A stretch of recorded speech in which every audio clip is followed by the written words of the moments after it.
Student, आज की class में हम पढ़ेंगे दो चरों में रैखिक समीकरण युग्म का पार्ट 3। ठीक है, पार्ट 2 तक हमने अध्ययन कर लिया था, पार्ट 3 हमें पढ़ना है। ठीक है, तो चलिए ये जो एक्सरसाइज हमारी है 3.7 उसका पार्ट 3 हमें पढ़ना है। तो चलिए हम पार्ट 3 को पढ़ते हैं। चलते हैं अपनी एक्सरसाइज पर और अध्ययन करते हैं पार्ट 3 का। ये देखिए क्वेश्चन नंबर हमारा 6 है। क्वेश्चन नंबर 5 तक हमने अध्ययन कर लिया था, क्वेश्चन नंबर 6 हमें पढ़ना था। तो क्वेश्चन नंबर 6 से संबंधित आपने पिछली क्लास में काफ़ी सवाल पढ़े भी हैं, आपको अच्छे से समझ में आ भी जाएंगे। ठीक है, तो यहाँ पे आपको पूरा हल नहीं करके दिखाया गया है, आप अच्छे से इसको हल कर सकते हो। सबसे पहले हम सवाल को पढ़ेंगे। समीकरणों 5x - y = 5, 3x - y = 3 के ग्राफ खींचिए और इन रेखाओं और y अक्ष से, मतलब y अक्ष में आपको बनाना है, त्रिभुज के शीर्षों के निर्देशांक ज्ञात कीजिए और इस प्रकार बने त्रिभुज के क्षेत्रफल का परिकलन कीजिए। हमें पहले इनसे बिंदु निकालना है और फिर इसे y अक्ष के बने बिंदुओं के शीर्षों के निर्देशांक निकालने हैं और फिर उसमें त्रिभुज बना देना है। ठीक है, और फिर इस त्रिभुज का परिकलन भी करना है। तो चलिए हम बात कर लेते हैं पहले किसकी। तो पहले हम बात कर लेते हैं, इसकी बात करेंगे। तो देखिए सबसे पहले ये हमारा लिखा हुआ है कितना, 5x - y = 5। अगर हम इसको करेंगे यहाँ पे पक्षांतर करेंगे तो 5x - 5 बराबर कितने के, y के। ऐसे हो जाएगी इक्वेशन। इस इक्वेशन की बात करेंगे तो ये इक्वेशन हो जाएगी, तो आ जाएगा 3x। ठीक है, आगे करेंगे ये आ जाएगा माइनस में, उधर जाएगा पक्षांतर हो जाएगा तो ये बन जाएगा y। इस तरह से इक्वेशन बन जाएगी। ठीक है, ये इक्वेशन हो गई हमारी सेकेंड। यहाँ पे हम अपनी मर्जी से बिंदुओं को उठा के रखेंगे। तो पहले हम यहाँ पे 0 रखेंगे, यहाँ पे भी 0 रखेंगे। ठीक है, तो वो आपको पता है कि ग्राफ को किस प्रकार से हल करना होता है, तो इसलिए यहाँ पे पूरा परिकलन नहीं किया गया है, आगे केवल बिंदु बिंदु रखे गए हैं। देख लीजिए, चलिए ये देख लीजिए, यहाँ पे यहीं पे करके भी देख लीजिएगा। ये देख लीजिए लिखा हुआ है 5x - y। तो हमने जब इसको पक्षांतर किया था तो इस प्रकार से आ जाएगा y = 5x - 5। अब देखिए जब हम x की जगह में 0 रखेंगे तो हमारा कितना आ जाएगा। जब अगर हम x की जगह में 1 रखेंगे या 0 रखें, जो भी रखें, अगर हम 0 रखेंगे x की जगह में तो आ जाएगा y = -5। देखिए जब हमने 0 रखा तो y बराबर कितना आ गया, -5। जब हमने x = 1 रखा तो y बराबर कितना आ जाएगा, 0 आ जाएगा, क्योंकि यहाँ पे 1 रखेंगे तो 5 - 5 0 आ जाएगा। ठीक है, जब हम x बराबर कितना रखेंगे, 2 रखेंगे तो 5 दूनी 10, 10 में 5 घटाए कितना आ जाएगा, 5। तो इस प्रकार से जो हमारे बिंदु हैं वो निकल आएंगे। तो इस तरह से ही ये बिंदु आपको अपनी मर्जी से लेने होते हैं। तो ये हमारे 3 बिंदु यहाँ पे निकले, उसको हमने टेबल बना लिया और टेबल में प्रदर्शित कर दिया। तो ये है हमारी टेबल, ये बिंदु हमारे हैं 1 2 3 बिंदु। इसी तरह से दूसरे वाले से भी हम ग्राफ पेपर से निकालते हैं, इसमें भी इसी तरह से पक्षांतर करेंगे तो y बराबर आ जाएगा 3x - 3। यहाँ पे जब हम 0 लिखेंगे, सेम यहाँ पे भी जब 0 लेंगे तो ये पूरा 0 हो जाएगा। तो y बराबर कितना आ जाएगा, तो y बराबर आ जाएगा -3 आ जाएगा। ठीक है, जैसे यहाँ पे टेबल में लिखा हुआ है, देख लीजिए यहाँ पे जब हमने 0 लिया तो आया -3। ठीक है, y बराबर कितना था हमारा, 3x - 3। जब यहाँ पे 2 लेंगे तो 2 अगर लेंगे तो यहाँ पे कितना आ जाएगा, 2 ले लेंगे, 3 दूनी 6। ठीक है, 3 दूनी 6 और 6 में 3 घटाएंगे तो 3 आ गया, तो 2 का 3 आ गया। दूसरा अगर हमने 3 ले लिया, 3 ले लेंगे, 3 तिरका 9, 9 में 3 घटाए कितना आ जाएगा, 6। तो हमारे 3 पॉइंट यहाँ से भी निकल आए हैं। तो 3 पॉइंट हमारे यहाँ से भी निकले हैं, तो हम लिख देंगे 2, 3, 3, 6, 0, -3। ये पूरा हल करके इसलिए नहीं बताया गया क्योंकि आपको इस 3.1, 3.2, 3.3 में बहुत सारे ये करवाए गए हैं सवाल, तो आपको ग्राफ निकालना आता है। ये किस तरह ये अपने मन से किया जाता है। तो ये 3 पॉइंट हमारे दोनों टेबलों से आ गए हैं। अब हम टेबल से संबंधित होके एक त्रिभुज का निर्माण करते हैं ग्राफ में सबसे पहले, और फिर उसी त्रिभुज का हम परिकलन भी करेंगे। तो चलिए सबसे पहले हम त्रिभुज का निर्माण कर लेते हैं। देखिए यहाँ पे हमारी ये है फर्स्ट टेबल। ठीक है, ये है हमारी सेकेंड टेबल। ठीक है, ये दो टेबल हैं, दोनों से संबंधित हमें बिंदु रखने हैं। ठीक है, तो चलिए सबसे पहले हम फिगर बना लेते हैं। आपको फिगर बनाना आता ही है, इस तरह से बनाया जाता है। और फिर नीचे वाला जो हमारा होता है वो एक्स अक्ष होता है, ये होता है वाई अक्ष। एक मिनट रुक जाइए, देख लीजिए फिगर को हम छोटा सा ही बनाएंगे क्योंकि यहाँ पे जगह तो है नहीं। तो इस तरह से बना लेते हैं, यहाँ पे ये लाइन यहाँ बीचों बीच खींच लेते हैं, ये इस तरह से बना लेते हैं। ये एक्स अक्ष है हमारा, हमने मान लिया 1 2 3 4 5 6। इधर हमारा -1 -2 -3 -4 -5। ठीक है, बस इससे आगे नहीं बनाएंगे, स्पेस नहीं होगा। ठीक है, तो चलिए देखिए इस तरह से हमने फिगर को बना लिया है।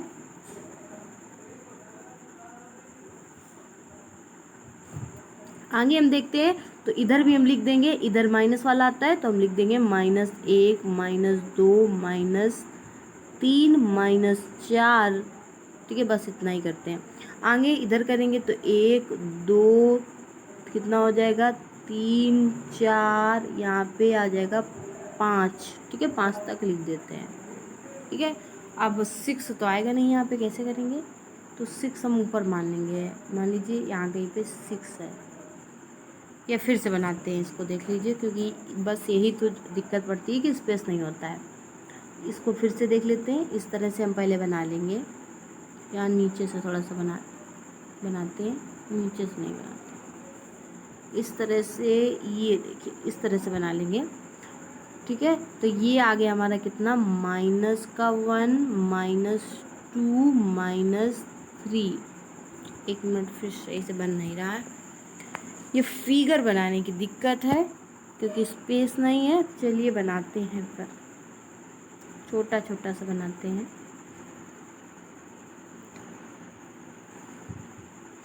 देखिए यहाँ पे हम जानते हैं 0 होता है, तो हमने लिख दिया 1 2 3 4 5 6।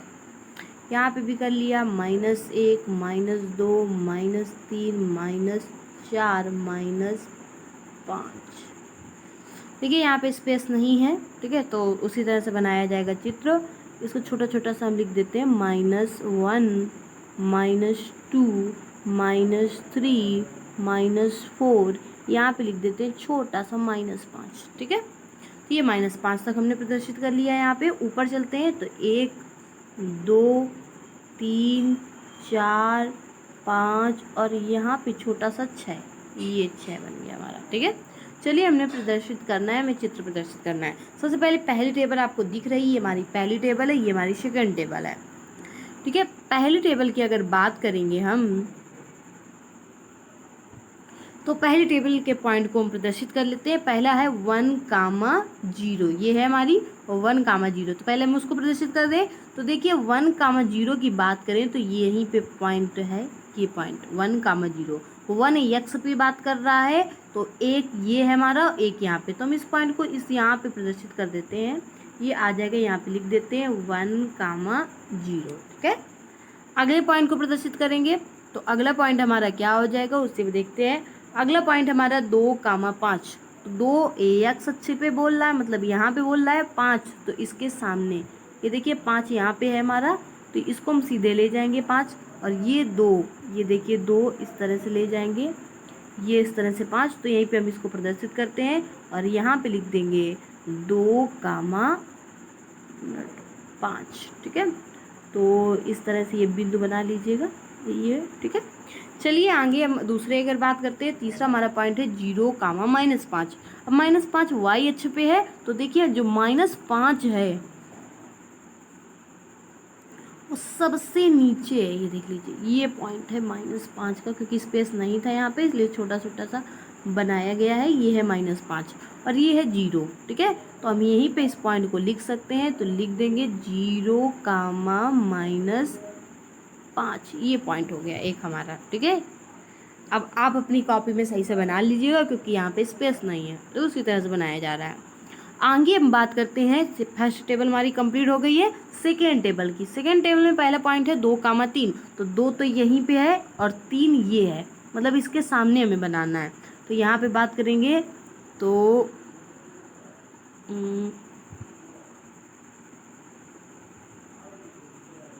ये देख लीजिए। तो यहाँ पे अगर बात करेंगे 2,3 की, तो इस यहीं पे ये 3 के सामने आ जाएगा ये पॉइंट, मतलब यहाँ पे सामने आ जाएगा इस तरह से। तो इसको लिख देंगे 2,3। ठीक है, कितना लिख देंगे 2,3। 2,3 लिखा भी है, कुछ लिखने की जरूरत भी नहीं है, लेकिन लिख देते चलो। दूसरा हमारा 3,6। तो देखिए 3 यहाँ पे है और 6 सबसे ऊपर, ये देख लीजिए सबसे ऊपर है ना। यहाँ पे 3 से करेंगे तो यहाँ पे ये पॉइंट चला जाएगा। 1 मिनट रुक जाइए, यहाँ पे ये पॉइंट चला जाएगा। 1 मिनट, यहाँ पे ये 6 है, तो 6 का अगर पॉइंट हम दर्शाएंगे तो यहाँ पे लिख सकते हैं 3 कामा कितना 6। चलिए ये पॉइंट भी हमने दर्शा लिया। अब अगला पॉइंट हमारा एक और बचा है, वो है 0,-3। इसको हम भी प्रदर्शित कर लेते हैं। इसको प्रदर्शित करते हैं, कौन सा 0,-3। तो देखिए 0 तो यहीं पे है, -3 यहाँ पर है ये -3। ठीक है, तो यहाँ पे हम लिख सकते हैं 0,-3। ये भी हमने प्रदर्शित कर लिया। अब देखिए त्रिभुज बन कहाँ से रहा है, उसमें कहा था कि y अक्ष से लेके हमें त्रिभुज को बनाना है। तो देखिए ये तो दोनों आ रहे हैं, x अक्ष और ये y अक्ष दोनों में आ रहे हैं, है ना, ये दोनों पॉइंट। तो ये तीनों पॉइंट हम निगलेक्ट कर देंगे, इन तीनों पॉइंट को हमें नहीं लेना है। ठीक है, अब हम बात करेंगे अगर y अक्ष की, तो ये 2 पॉइंट y अक्ष में आ रहे हैं, और इधर अगर बात करेंगे तो ये भी y अक्ष से y अक्ष और रेखा से संबंधित होकर बनेगा। तो हम इस तरह से एक त्रिभुज बना लेंगे, इसको इससे मिला देंगे और इसको इससे मिला देंगे। देखिए इस तरह से, तो इस तरह से जो हमारा होगा एक त्रिभुज बन जाएगा, और इसे ही हम क्या करेंगे, पेंसिल से सेट कर देंगे। ठीक है, तो ये है हमारा त्रिभुज, और हमें त्रिभुज के 3 बिंदु प्राप्त हो गए। कौन कौन से, पहला 1,0, दूसरा हमें प्राप्त हो गया 0,-3, तीसरा हमें जो बिंदु प्राप्त हुआ है वो प्राप्त हुआ है 0,-5। तो इस तरह से हमें बिंदु प्राप्त हो गया है। अब बस हमें इसका क्षेत्रफल निकालना है। ठीक है, तो चलिए देखिए ये 3 बिंदु प्राप्त हो गए हैं, हमें त्रिभुज का क्षेत्रफल हमें निकालना है। पॉइंट हमें पता है, पॉइंट सबसे पहले लिख लेते हैं 1,0। ठीक है, ये पॉइंट है हमारा पहला पॉइंट। दूसरा हमारा क्या है, तो दूसरा हमारा जो बिंदु था वो था 0,-3, जहाँ से त्रिभुज बन रहा था। ठीक है, और तीसरा पॉइंट जो हमारा था वो था 0,-5। यहाँ पे इसको मानेंगे x1 y1, इसको मानेंगे x2 y2, और इसको मानते हैं x3 y3। ठीक है, सूत्र आपको लर्न है, त्रिभुज का क्षेत्रफल का सूत्र क्या होता है। ठीक है, ये देख लीजिए त्रिभुज का क्षेत्रफल, क्योंकि आपको 9th में ये पढ़ाया गया था। ठीक है, 1/2 पोस्ट में x1, फिर लिखा होता है यहाँ पे y2 - y3 प्लस x2 23, 31, 12। ठीक है, तो 31 y3 - y1, ठीक है, प्लस x3 23, 31, 12 y1 - y2। ठीक है, ये हमारा सूत्र है। आगे देखिए आप, बस इसी में हमको उठा के रखना है, तो हम वैल्यू क्या करते हैं, इसी में उठा के रख देते हैं। 1/2 x1 की वैल्यू कितनी है, तो x1 की 1, y2 की कितनी है -3, y3 की कितनी है तो -5। माइनस यहाँ पहले से है तो माइनस माइनस यहाँ पे प्लस हो जाएगा। फिर प्लस x2 की वैल्यू कितनी है 0, y3 की वैल्यू कितनी है y3 की -5, y1 की कितनी है 0। फिर यहाँ पे लिखेंगे x3 की वैल्यू 0, यहाँ पे y1 की वैल्यू चेक करेंगे तो y1 की वैल्यू हो जाएगी 0, y2 की वैल्यू हो जाएगी -3 तो +3। अब देखिए हमें एक चीज़ दिख रहा है, जहाँ भी जीरो का मल्टीप्लिकेशन होता है वो पूरा पार्ट 0 हो जाएगा। ठीक है, यहाँ पे -3 माइनस ये प्लस का 5 है तो घट जाएगा, लेकिन संख्या कितनी आएगी 2, और 2 तो हम इसको लिख सकते हैं इस तरह से आगे 1/2 कोष्टक में 1 गुणते में 2 प्लस का 0 और प्लस का 0। ठीक है, 2 गुणते 2 तो कितना हो जाएगा 2 आ जाएगा, तो इसको लिख सकते हैं 2/2। 2 से 2 को काट देंगे, कितना आ जाएगा 1। तो जो हमारा क्षेत्रफल त्रिभुज का आया है वो क्या आ जाएगा 1 वर्ग इकाई। कितना आ जाएगा 1 वर्ग इकाई।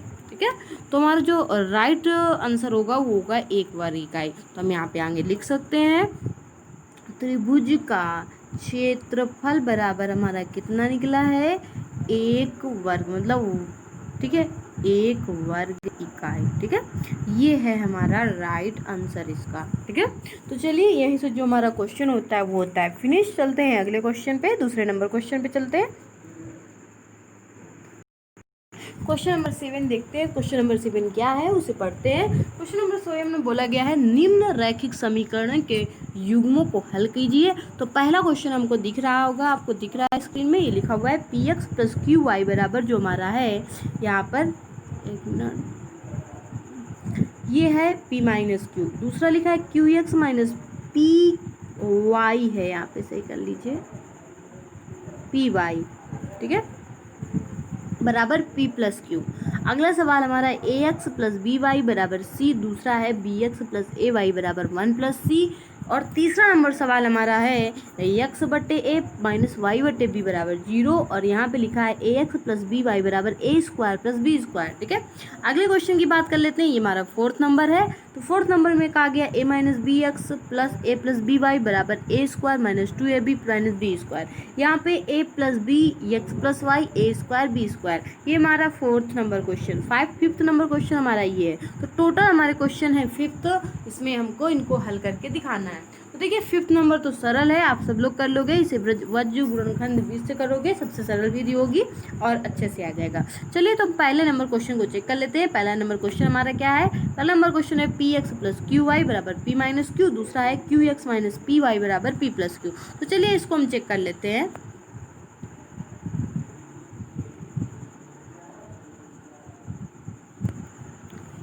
तो देखिए ये है हमारा पहला क्वेश्चन, पहला नंबर। तो देख लीजिए यहाँ पे लिखा हुआ है दिए गए रैखिक समीकरण जो दोनों हैं वो हमारा पहला था P X plus Q Y बराबर पी माइनस क्यू, इसको हमने फर्स्ट समीकरण मान लिया।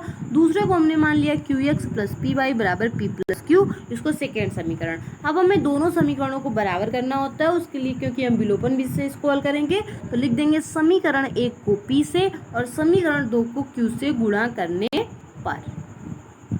गुणा करेंगे तो देखिए हमने गुणा कर दिया है समीकरण 1 को p से और q को किससे, समीकरण 2 को q से, और उनको गुणा करके जोड़ दिया है। तो देखिए यहाँ पे लिख दिया P square X plus P Q Y P square minus P Q, जब इसमें गुणा होगा p का और दूसरे में q का गुणा होता है Q square X minus P Q Y फिर Q square minus P Q. ठीक है, अब देखिए इसमें से, तो देख लीजिए इसमें से जब हमने मल्टीप्लिकेशन करवा दिया है p और q का, तो यहाँ पर आपको दिख रहा होगा कि ये जब ये प्लस है और ये माइनस है तो ये आपस में क्या हो जाएंगे, कैंसिल हो जाएंगे। कैंसिल हम क्योंकि ऐड कर रहे हैं इनको, इस वजह से।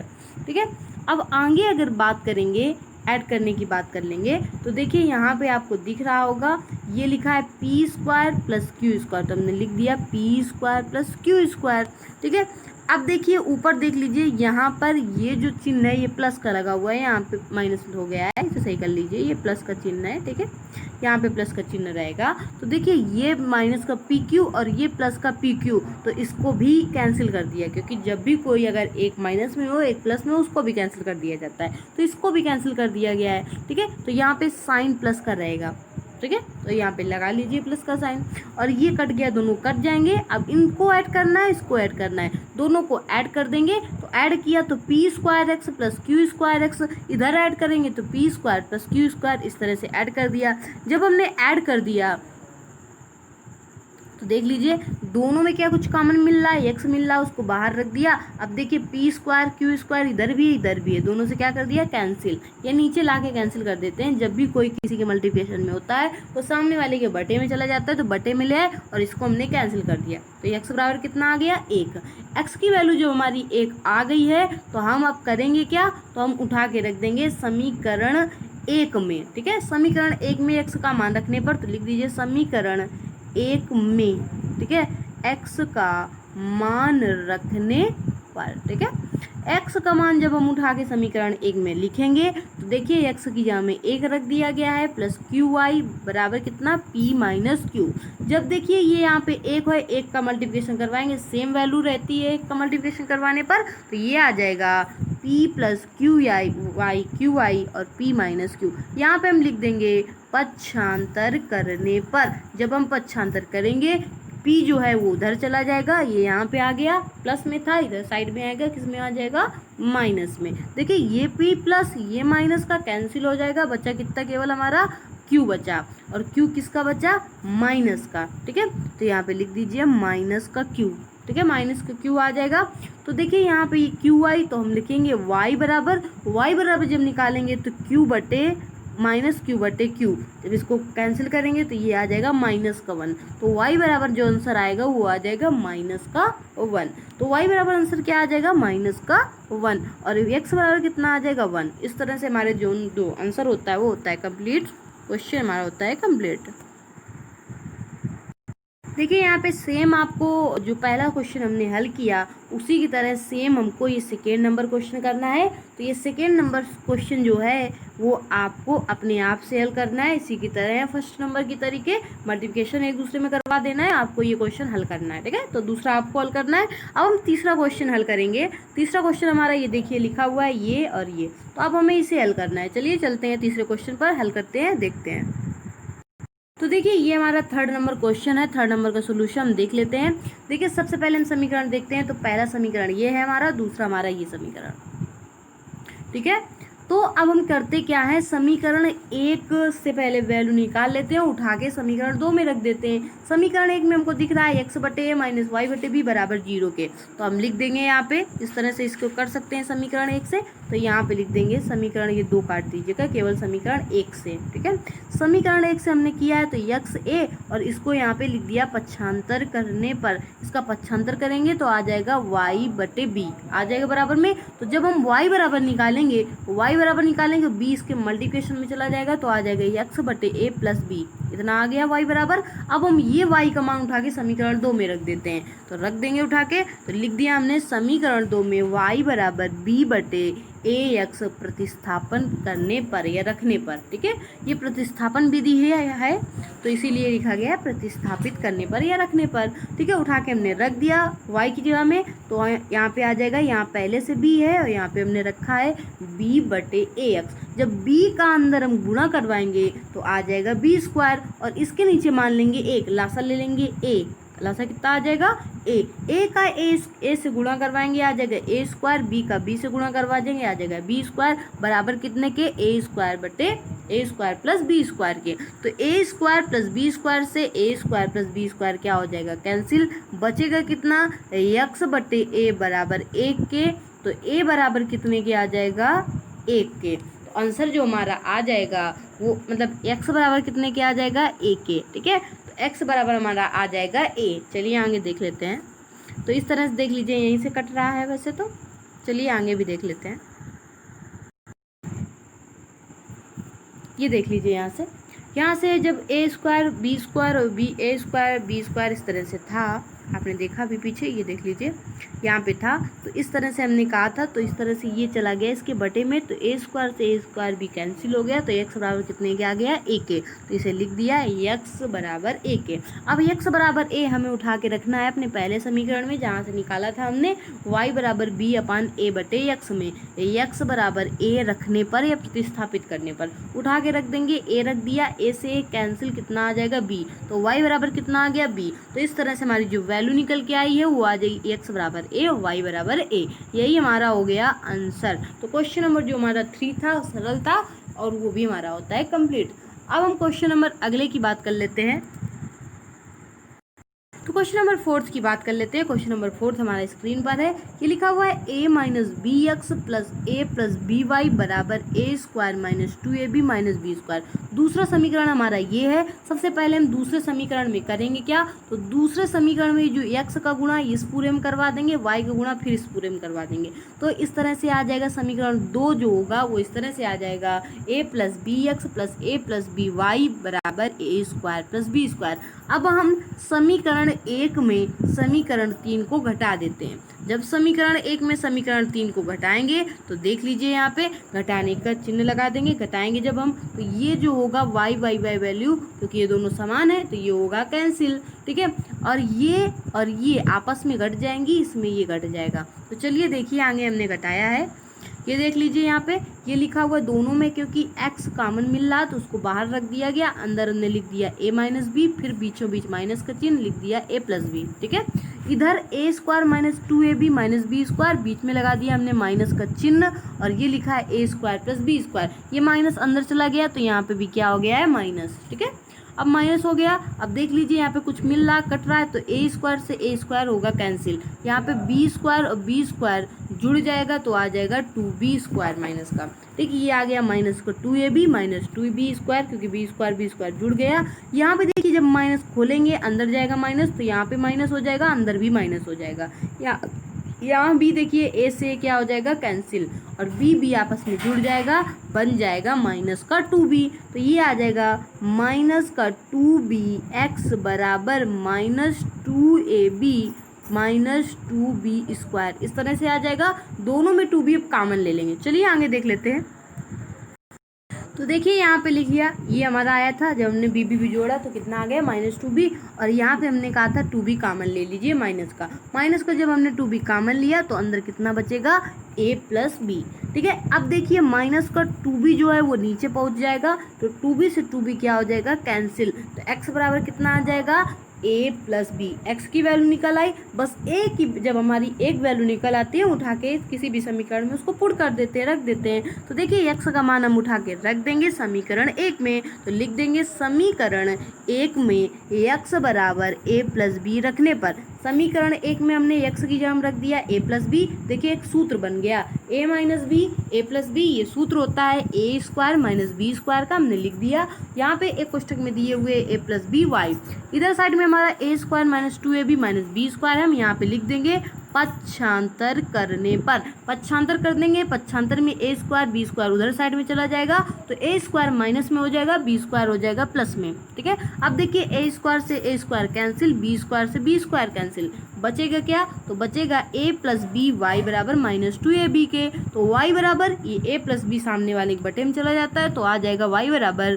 कितना आ जाएगा, माइनस का 2ab बटे ab, a प्लस बी। ठीक है, ये y बराबर हमारा निकल आया। तो देखिए x बराबर जो आंसर निकला वो आया a प्लस बी, और y बराबर जो हमारा आंसर निकला है वो आ जाएगा minus 2ab upon a plus B. तो इस तरह से जो हमारा एक क्वेश्चन था फोर्थ, वो भी होता है कंप्लीट। ठीक है, तो चलिए आगे हम अब क्वेश्चन नंबर 4 तक हमने कंप्लीट कर लिया इसमें। देखिए क्वेश्चन नंबर 4 हमने कंप्लीट कर लिया है, तो आगे आपको सवाल दिया हुआ है क्वेश्चन नंबर 5, और क्वेश्चन नंबर 5 एकदम सरल है, संख्या वाला है, इस वजह से ये आपको करके नहीं दिखाया गया है। ठीक है, तो आप यहाँ पे अगर वज्र गुणनखंड विधि लगाएंगे तो उससे भी ये बिल्कुल आसानी से तरीके से आ जाएगा, और फिर आपका मन हो तो आप विलोपन या प्रतिस्थापन से भी इसको हल कर सकते हैं। लेकिन वज्र गुणनखंड जो विधि होगी, वज्र गुणन जो विधि होगी, उससे ये आसानी से निकल आएगा, तो इसे आप वज्र गुणन विधि द्वारा हल कर सकते हैं, जो सबसे सरल विधि है। ठीक है, तो चलिए हमारा आज का जो क्वेश्चन था वो कंप्लीट होता है। तो आज हमारा जो एक क्वेश्चन और बचा हुआ है इसके बाद 8 नंबर, उसको भी हम कर लेते हैं। चलिए 8 नंबर क्वेश्चन नंबर 8 हमारा क्या है तो उसे देख लीजिए। यहाँ पे क्वेश्चन नंबर 8 में बोला गया है ABCD एक चतुर्भुज है, इस चक्रीय चतुर्भुज के कोण ज्ञात कीजिए। इसी तरह से हमने एक और सवाल किया था, तो देख लीजिए इस सवाल को हम चेक कर लेते हैं, देख लेते हैं। ये फिगर बना हुआ है, ये साइड में ये देख लीजिए फिगर है। ठीक है, इस फिगर में बोला गया है कि यहाँ पे इन सब की वैल्यू दी गई है, ये A की वैल्यू है, ये D की वैल्यू है, ये C की वैल्यू है और ये V की वैल्यू है। ठीक है, तो ये एक चक्रीय चतुर्भुज है, हमने पढ़ा था 9th वाली क्लास में, प्रमेय थी चक्रीय चतुर्भुज के आमने सामने के जो कोण होते हैं, सम्मुख कोण होते हैं, वो संपूरक होते हैं। संपूरक मीन्स होते हैं आमने सामने का जो कोण होता है, उन कोणों का जो योग होता है वो 180 अंश होता है। तो कोण A प्लस C कोण 180 अंश, और कोण B प्लस कोण D जो होगा वो भी 180 अंश। यहाँ पे वैल्यू A की भी दी गई है, B की भी दी गई, C की दी गई, D की, सब उठा के रख देंगे, आंसर निकाला गया। तो चलिए चलते हैं सोल्यूशन पे, चेक करते हैं सोल्यूशन को। तो देखिए सोल्यूशन हमारा ये लिखा हुआ है, हम देखते हैं सोल्यूशन में सबसे पहले हमारी वही प्रमेय लिखी हुई है, क्या कि एक चक्रीय चतुर्भुज के सम्मुख कोण संपूरक होते हैं, इसलिए हम इस तरह से उसको लिख सकते हैं, कोण A प्लस कोण C बराबर 180 अंश, कोण B कोण प्लस कोण D बराबर 180 अंश।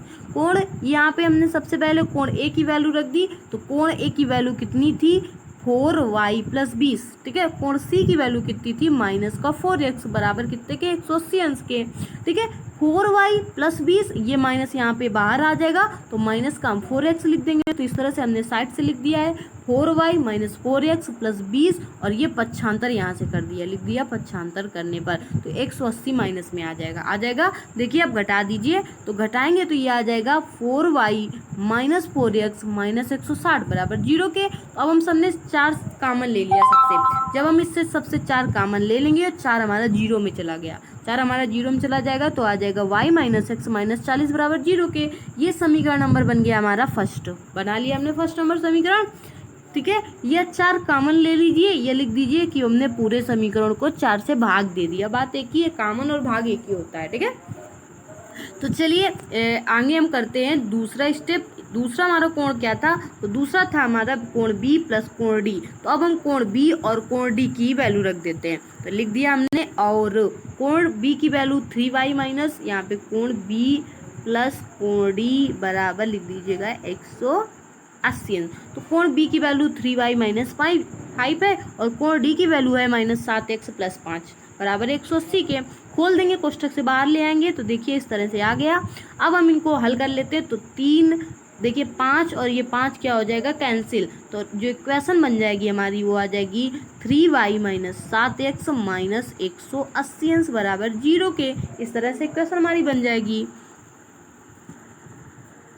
देखिए दूसरी इक्वेशन हमारी बन गई है 3y माइनस 7x माइनस 180 बराबर 0 के। पहली इक्वेशन थी हमारी y माइनस एक्स, तो इन हम बराबर करने के लिए विलोपन विधि का यहाँ पे प्रयोग करेंगे। हम लिख देंगे समीकरण 1 को 7 से गुणा कर समीकरण 2 में से घटाने पर। तो हमने 7 का गुणा कर दिया है समीकरण 1 में, जब इसमें 7 का गुणा किया तो ये आ जाएगा 3y माइनस 7x माइनस 180 बराबर 0 के। मतलब ये तो हमारा दूसरा समीकरण है, और यहाँ पे फर्स्ट समीकरण जो हमारा ये है जिसमें हमने 7 से गुणा कर दिया है, तो हम दोनों में घटा देंगे। तो हमने बड़े समीकरण में समीकरण 2 में समीकरण 1 को घटा दिया है। तो देख लीजिए यहाँ पे जब घटाएंगे तो चिन्ह क्या हो जाएंगे, बदलेंगे, तो ये जो हो जाएगा वो कैंसिल हो जाएगा, क्योंकि जब हम घटाएंगे इस तरह से घटाते हैं तो घटाएंगे तो माइनस माइनस प्लस हो जाएगा, मतलब 1 प्लस 1 माइनस होगा तो घट जाएगा, तो 7 से 7x से क्या हो जाएगा, कैंसिल। अब 3y में 7y जब हम घटाएंगे तो आ जाएगा माइनस का 4y लिख देंगे। अब 180 और ये बीच में माइनस है, माइनस 180 और ये माइनस माइनस प्लस 280, इस तरह से हो जाएगा। तो 280 में 180 घटाएंगे तो कितना आ जाएगा, 100 आ जाएगा, आ जाएगा। अब हम यहाँ पे लिख देते हैं पक्षांतर करने पर, पक्षांतर कर देंगे तो ये आ जाएगा माइनस का 4y बराबर माइनस 100 के, इस प्रकार से आ जाएगा। तो हम y बराबर कितना रख सकते हैं, तो y बराबर आ जाएगा 100/4, माइनस से माइनस कैंसिल, y बराबर आ जाएगा 25। y की वैल्यू निकल आई हमारी। अब हम y का मान उठा के किसी भी समीकरण में रख सकते हैं। देखिए यहाँ पे समीकरण 1 में हमने y बराबर 25 अंश को प्रतिस्थापित कर दिया है। समीकरण 1 यही था हमारा, यहाँ पे उठा के हमने रख दिया 25 अंश को, तो यहाँ पे उठा के रख देंगे। तो देखिए पहले इसको इस तरह से बना लिया गया है, माइनस एक्स बराबर 40 माइनस 25, मतलब पक्षांतर कर दिया गया है, ठीक है। पक्षांतर करने के बाद यहाँ पे मान रखा गया है। पक्षांतर करने के बाद जब मान रखा गया है तो यहाँ पे y की जगह में हमने लिख दिया y का मान रखने पर, ऊपर लिखा है y का मान 25 रखेंगे तो 40 में 25 घटा देंगे 15 आ जाएगा, और ये माइनस का x है तो माइनस इसका इधर लग जाएगा, तो x बराबर जो आ जाएगा वो आ जाएगा 15। x बराबर कितना आ जाएगा, 15। अब y और x दोनों की वैल्यू निकल आई है, तो हम कोण a का मान निकाल लेते हैं। कोण a का मान होता है 4y प्लस 20 अंश। y की वैल्यू हमने पुट कर दी यहाँ पे, तो अब देखिए y की वैल्यू लिख देंगे यहाँ पे y का मान रखने पर। y का मान जब हमने उठा के रखेंगे तो 25 चौको 100, 100 20 कितना हो जाएगा, 120। तो आंसर हमारा जो कोण a का मान है वो 120 आ जाएगा। वहीं पे कोण b की वैल्यू निकालेंगे तो कोण b बराबर 3y माइनस 5, तो यहाँ पे हम लिख देंगे फिर से y का मान रखने पर। y का मान जब हम रखेंगे तो आ जाएगा 25 अंश, 25 से 75, 75 में 5 घटा देंगे आ जाएगा 70, ठीक है। तो कोण b का मान आ जाएगा 70 अंश। अब यहीं पे कोण c की बात करते हैं। कोण c हमारा माइनस 4x था, तो यहाँ पे हम उठा के रख देंगे x की वैल्यू, तो यहाँ पे लिख देंगे x का मान रखने पर। x का मान था माइनस का 15, हमने उठा के रख दिया। हमको पता है माइनस माइनस होता है प्लस, और 15 चौको 60, तो आंसर जो हमारा कोण सी आ जाएगा वो आ जाएगा 60 अंश। इसी तरह से हम कोण डी की बात कर लेते हैं। कोण डी हमारा था -7x + 5, ठीक है। यहाँ पे भी हम लिखते कि x का मान रखने पर, ठीक है, x का मान जब उठा के रखेंगे तो यहाँ -15 था, माइनस माइनस क्या होता है प्लस, तो 15 × 105 आ जाएगा और यहाँ पे ये 5 जोड़ देंगे, ऐड कर देंगे तो 105 + 5 110 आ जाएगा, ठीक है। तो देखिए यहाँ पे चारों कोण हमारे निकल आए हैं, तो हम इस प्रकार से इनको लिख देते हैं। कोण A बराबर 120 अंश, कोण B बराबर 70 अंश, कोण C बराबर 60 अंश और कोण D बराबर 110 अंश। यही चारों कोण हमसे पूछे गए थे, तो ये भी क्वेश्चन जो हमारा क्वेश्चन नंबर 8 था वो भी होता है कंप्लीट। और यहीं से हमारी जो एक्सरसाइज थी 3.7 वो भी होती है कंप्लीट। तो हमारा यहीं से चैप्टर 3 भी होता है कंप्लीट और हम अगले चैप्टर की चर्चा करेंगे, 4.1 पढ़ेंगे, ठीक है। तो चलिए यहीं से हमारा ये वाला चैप्टर भी होता है फिनिश। 4.1 जो हमारा होगा द्विघात समीकरण का, अगले मतलब अगली क्लास में हम उसी चैप्टर का अध्ययन करेंगे।